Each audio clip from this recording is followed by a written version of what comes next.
Jean-Emmanuel Rodocanati me rejoint à présent, fondateur et CEO du groupe Grandir.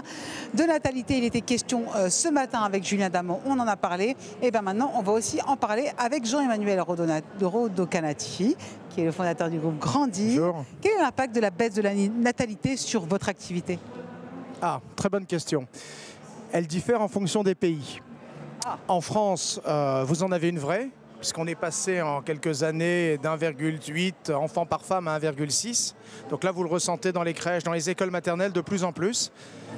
Dans les autres pays, ils étaient déjà à 1,6. Donc ils ont adapté leur modèle il y a plus de 10 ans. L'Allemagne, l'Angleterre, les États-Unis notamment. Donc le vrai défi maintenant pour la France, c'est de mettre en place un nouveau modèle à la fois de politique familiale et d'action sociale pour booster la natalité dans les années qui viennent. Qu'est-ce qu'il faudrait faire pour booster cette natalité, le réarmement démographique?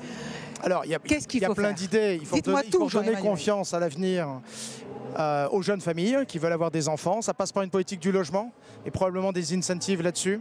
En une génération, une famille a à peu près à budget équivalent 30 mètres carrés en moins dans son appartement à la location. Donc c'est tout de suite 1 ou 2 chambres supplémentaires pour des enfants. Donc là, il y a quelque chose à faire.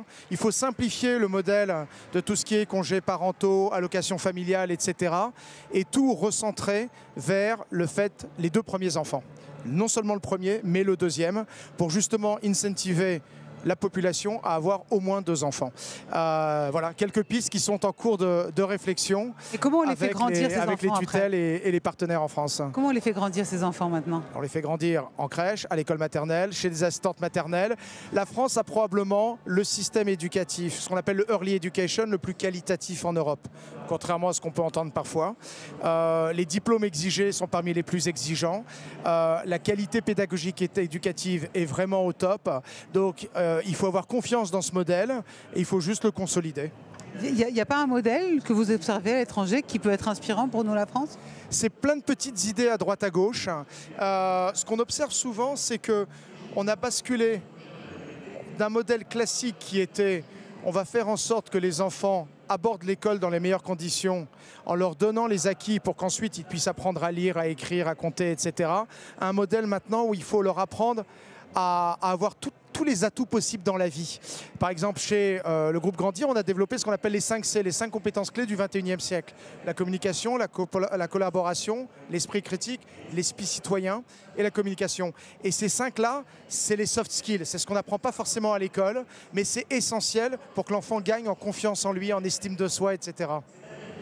Ça, c'est génial. Et alors, comment est-ce que vous comptez développer votre groupe dans les années à venir? Alors, on a déjà la chance d'être présent sur 3 continents, donc 6 pays, la France, l'Allemagne, l'Angleterre, Canada, États-Unis et l'Inde. On va rester bien concentré sur ces 6 pays. Les problématiques ne sont pas les mêmes dans les 6 pays. Elles sont à 80% identiques et puis il y a 20%, vous avez une couche culturelle. Mais on va rester concentré là-dessus, sur la tranche du 0-6 ans, parce que c'est ça notre cœur de métier. Et éventuellement un jour, pas forcément partir dans d'autres pays, mais monter jusqu'aux 10 ans dans chacun des pays où on est présent.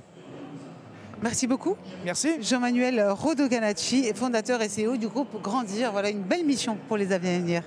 Merci beaucoup.